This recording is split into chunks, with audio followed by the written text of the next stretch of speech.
Friends, doctor Somayajula homeopathy ఛానల్కి మరొకసారి స్వాగతం.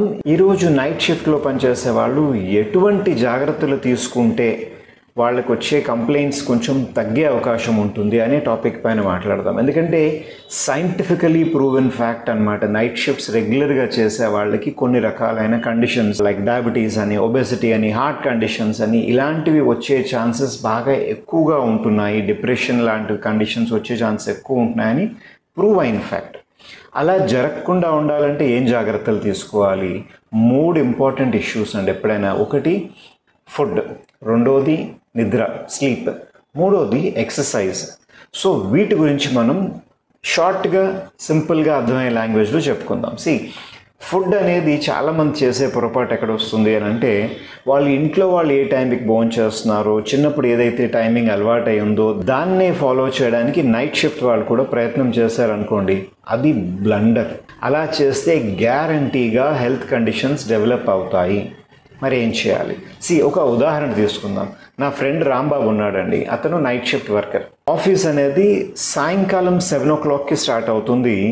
మార్నింగ్ అరౌండ్ 3 o'clock వరకు ఆయనకి డ్యూటీ ఉంటుంది. దాని తర్వాత కంప్లీట్ చేసుకుని ఇంటికి వచ్చినప్పటికి అరౌండ్ 4-4:30 తెల్లవారుజాము ఆ టైంకి ఇంటికి వస్తారు. సో ఆయన దినచర్య ఎలా ఉండాలి, ఎస్పెషలీ ఫుడ్కి సంబంధించి మనం కొంచెం షార్ట్గా అండర్స్టాండ్ చేసుకుందాం. సో ఆ ఈవినింగ్ డ్యూటీ స్టార్ట్ అయ్యే ఒక 2 hours ముందు, అంటే సాయంకాలం 4:30-5 ఆ టైంకి ఒక హెవీ మీల్ తీసుకోవాలి. First meal of the day అతనికి.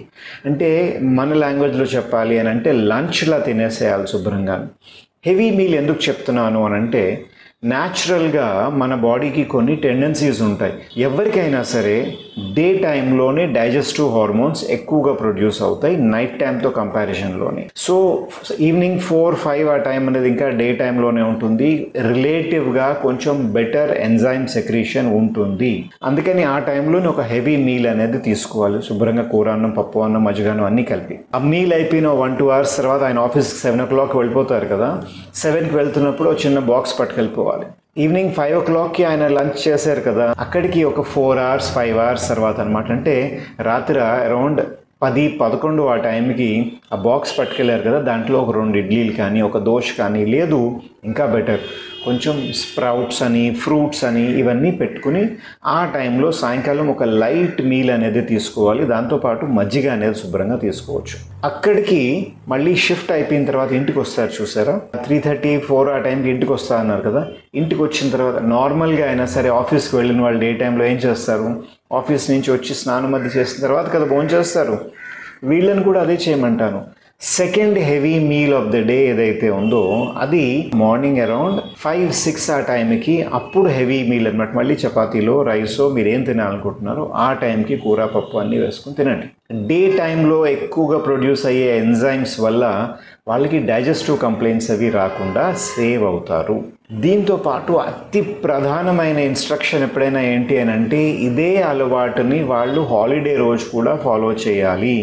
అంటే మీకు ఏదో ఒక రోజు మీకు ఆఫీస్ లేదు అని అంటే, ఆ రోజు ఈ టైమింగ్స్ అంతటిని మార్చేసి మీ ఇంట్లో వాళ్ళతో పాటు నేను భోజనం చేయాలి అని చెప్పి వాళ్ళతో కూర్చుని భోజనం చేశారనుకోండి, గ్యారంటీగా సిక్ అయిపోతారు. వాళ్ళతో ఎప్పుడైనా కూర్చుని భోజనం చేయాలి అని అన్నప్పుడు శుభ్రంగా కొంచెం ఫ్రూట్స్ ఏదైనా కట్ చేసుకుని సరదాగా మాట్లాడుతూ వాళ్ళతో పాటు మీరు ఫ్రూట్స్ తినండి. రెండో ఇంపార్టెంట్ థింగ్ స్లీప్. నిద్ర పర్ఫెక్ట్గా ఉండాలి ఎప్పుడైనా సరే, అప్పుడే బాడీ హెల్దీగా ఉంటుంది. కానీ ఇక్కడ ప్రాబ్లం ఎక్కడ వస్తుంది అని అంటే, మనకి నిద్రపోవడానికి చీకటిగా ఉండాలి. చీకటిగా ఉన్నప్పుడే కరెక్ట్ డీప్ స్లీప్ అనేది వస్తుంది. సో ఇక్కడ కొన్ని బ్రాడ్ ఇన్స్ట్రక్షన్స్ అందరికీ. మీ ఇంట్లోని బ్లాక్అవుట్, మీరు ఏ రూమ్లో అయితే పడుకుంటారో అక్కడ బ్లాక్అవుట్ కర్టన్స్ అని ఉండాలి. అంటే బ్లాక్అవుట్ కర్టన్స్ అనేవి అసలు 100% లైట్ని లోపల రానివ్వకుండా ఆపేస్తూ ఉంటాయి. రెండోది, మీకు కుదిరితే మీ విండో ప్లేన్స్ ఉంటాయి కదా, గ్లాస్ ఉంటుంది కదా, ఆ గ్లాస్ పైన కూడా బ్లాక్అవుట్ ఫిల్మింగ్ అనేది పెట్టించండి. సో దట్ ఆ రూమ్ అనేది బాగా చీకటిగా అయిపోతుంది. ఇయర్లోని ప్లగ్స్ పెట్టుకోండి. చిన్న చిన్న ప్లగ్స్ వస్తాయి, స్విమ్మింగ్ చేసే కిట్లో కూడా దొరుకుతూ ఉంటుంది. ఆ ప్లగ్స్ పెట్టుకుని పడుకోండి. అండ్ ఐ పైన ఐ మాస్క్ అనేది పెట్టుకుని పడుకోండి. ఇలా చేసినప్పుడు మీకు రాత్రి అయిపోయింది అనే ఒక మెసేజ్ మీ బ్రెయిన్కి వెళ్తుంది. స్లీప్ క్వాలిటీ అనేది పెరుగుతుంది. ఇప్పుడు మళ్ళీ రాంబాబు కేసుకు వద్దాం. ఆయన 4:35 ఇంటికి వచ్చాడు కదా, స్నానం అది చేసి దాని తర్వాత అరౌండ్ 7 o'clock ఆ టైంకి భోజనం చేశారు కదా. సో బై అరౌండ్ 9-9:30 కల్లా, అంటే అప్పటికి 2 hours అయింది కదా, అప్పుడు ఆ టైంలోని ఆయన పడుకోవడానికి వెళ్ళొచ్చు. అక్కడి నుంచి మీరు కౌంట్ చేయండి, 6 hours అనేది 3:30-4 ఆ టైంకి 6 to 7 hours ఆఫ్ స్లీప్ అవుతుంది కదా. అప్పుడు ఆయన లేచి దాని తర్వాత మిగతా కార్యక్రమాలన్నీ మొదలు పెట్టుకోవాలన్నమాట. వీలైనంత వరకు డిస్టర్బెన్స్ రాకుండా మీరు పడుకునే రూమ్ని కాస్త సౌండ్ ప్రూఫింగ్ అనేది చేసుకోండి. ఇక్కడ కూడా సేమ్ గోల్డెన్ రూల్, హాలిడే రోజు కూడా మీ స్లీప్ ప్యాటర్న్ని మార్చకూడదు. ఇంతలా స్లీప్ గురించి ఎందుకు చెప్తున్నాను అని అంటే, బ్రెయిన్లోని సుప్రాకయాస్మాటిక్ న్యూక్లియస్ అని ఒక చిన్న పార్ట్ ఉంటుంది.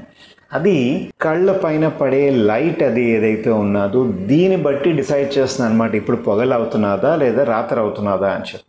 దాన్ని బట్టి అది మెసేజ్ పంపిస్తుంది అనమాట మిగతా బాడీలో ఉండే పార్ట్స్ అని. ఓహో, ఇప్పుడు పగలైంది కాబట్టి ఎంజైమ్స్ ప్రొడ్యూస్ చేయండి, ఇప్పుడు మసిల్స్ ఈ రకమైన స్ట్రెంగ్త్ ఉండండి, ఇప్పుడు మూడ్ ఈ రకంగా ఉండాలి అని డైజెస్టివ్ ఎంజైమ్స్ కానివ్వండి, లివర్, కిడ్నీ అన్నిటికీ అది కంట్రోల్ చేసి ఈ విధంగా పనిచేయండి అని ఇన్స్ట్రక్షన్స్ ఇస్తూ ఉంటుంది. సో జనరల్గా కూడా షిఫ్ట్ వర్కర్ స్లీప్ డిసార్డర్ అని చెప్పేసి ఒక కండిషన్ ఉంటుంది అనమాట. దాంట్లో వాళ్ళకి మూడ్ స్వింగ్స్ ఎక్కువగా ఉంటాయి, సెరటోనిన్ లెవెల్స్ తక్కువగా ఉంటాయి, దానివల్ల డిప్రెషన్స్కి ఈజీగా వెళ్ళిపోతూ ఉంటారు, కాన్సన్ట్రేషన్ లెవెల్స్ తక్కువగా ఉంటాయి, మెమరీ తగ్గిపోతుంది, ఫాస్ట్గా ఉండే ఆ రిఫ్లెక్సెస్ ఏదైతే ఉంటాయో మిగతా నార్మల్ డే షిఫ్ట్ వర్కర్స్ కంటే ఫాస్ట్గా తగ్గిపోతూ ఉంటాయి. అండ్ అన్నిటికంటే ఇంపార్టెంట్ ఇమ్యూనిటీ అండి. కొందరికి ఇమ్యూనిటీ డౌన్ అయిపోతుంది, దానివల్ల తరచూ ఇన్ఫెక్షన్స్ కిడ్నీలోని, యూరిన్లోని, లేదంటే స్టమక్లోనో, జలుబు ఇలాగా తరచూ ఇన్ఫెక్షన్స్ వచ్చే టెండెన్సీ పెరిగిపోతుంది. మరికొందరికి హైపర్ యాక్టివ్ అయిపోతుంది, దానివల్ల ఎలర్జీస్ డెవలప్ అవ్వడమనో లేదంటే ఆటో ఇమ్యూన్ డిసార్డర్స్ డెవలప్ అవ్వడమో స్టార్ట్ అవుతుంది. ఇవన్నీ దేనివల్ల అంటే ఈ సుప్రాకయాస్మాటిక్ న్యూక్లియస్ వల్ల. సో ఈ సుప్రాకయాస్మాటిక్ న్యూక్లియస్ ఎప్పుడు డెవలప్ అయింది? ఆది మానవులు పగలపూట మేము హంటింగ్ చేసుకుంటాం, రాత్రిపూట జంతువుల నుంచి మాకు భయం కాబట్టి గుఫలో వెళ్ళి దాక్కుంటామని ఉండే చూసారా, అప్పటి నుంచి డెవలప్ అవుతున్నది. ఇప్పుడు చూడండి, గుడ్లగూబ ఉన్నది, అది రాత్రిపూటే యాక్టివ్గా ఉండగలదు, పగలపూట డల్గా ఉంటుంది. అలాగే కొన్ని పురుగులు, కొన్ని జంతువులు ఇవన్నీ అవి ఆ విధంగా డిజైన్ అయ్యాయి. మనం పగలపూట పనిచేయడానికి డిజైన్ అయ్యాం. సో దాన్ని భిన్నంగా మార్చినప్పుడు వీలైనంత వరకు ఆ నైట్ అనే ఒక మాయని బ్రెయిన్కి క్రియేట్ చేయాలంటే ఐ పైన మాస్క్ పెట్టుకోండి, చెవిలో ప్లగ్స్ పెట్టుకోండి, కర్టన్స్, విండో ప్లేన్స్, ఆ సైలెన్స్ ఇవన్నీ క్రియేట్ చేసుకుంటే బ్రెయిన్ అనుకుంటుంది అనమాట, ఓహో ఇప్పుడు రాత్రి అయింది, నేను రిలాక్స్ అవ్వాలి అని చెప్పి. ఇలా కనుక మనం జాగ్రత్తగా చేసుకోగలిగితే అప్పుడు ఆటోమేటిక్గా కొంచెం హెల్త్ కండిషన్స్ అవి డెవలప్ అవ్వకుండా ఉంటుంది. ఇక్కడ సెరటోనిన్ తక్కువ ఉంటాయి, దీనివల్ల కొంచెం లోగా ఉంటుంది, డిప్రెస్డ్గా ఉంటారు అని చెప్తున్నాను చూసారా. అలా ఉండకుండా ఉండాలి అండ్ బాడీ ఓవరాల్ హెల్త్ పెరగాలి అని అంటే ఎక్సర్సైజ్ అనేది నైట్ షిఫ్ట్ వర్కర్స్కి చాలా చాలా చాలా ఇంపార్టెంట్. ఎప్పుడు చేయాలి ఎక్సర్సైజ్ అనేది చాలామంది అంటారు, మార్నింగ్ లేచిన తర్వాత లేదంటే రాత్రిపూట చేయాలా అని. సో నేను జనరల్లీ ఎప్పుడు చెప్తాను అని అంటే మార్నింగ్ లేచిన తర్వాత చేయండి అని చెప్తాను. లెటర్సే మన రాంబాబు ఉన్నారు, ఆయన ఏం చేస్తారు, 3 ఆ టైంకి ఆయనకి తెలివి వస్తుంది, అప్పటికల్లా 5-6 hours ఆఫ్ డీప్ స్లీప్లోకి చేస్తుంటారు కాబట్టి మధ్యాహ్నం 3 ఆ టైంకి లేస్తారు. లేచి ఫ్రెష్ అయిపోయి ఒక 30 గంట సేపు ఆయన ఎక్సర్సైజ్ చేసుకుంటాడు ఇంట్లోనే, యోగానో థ్రెడ్మిల్ అనో ఏదో చేసుకుని దాని తర్వాత రెస్ట్ ఆఫ్ ది డే అనేది మొదలు పెడతారనమాట. ఈ విధంగా చేసుకున్నప్పుడు ఆటోమేటిక్గా హెల్త్ ఇష్యూస్ అవి రాకుండా ఉంటాయి, నైట్ షిఫ్ట్లో చేసిన వాళ్ళకైనా సరే. ఈ టాపిక్ పైన ఏమైనా డౌట్ ఉంటే కమెంట్ సెక్షన్లో పెట్టండి. నా పేరు డాక్టర్ సురేష్ సోమయాజుల. సర్వే జన సుఖనో భవంతు.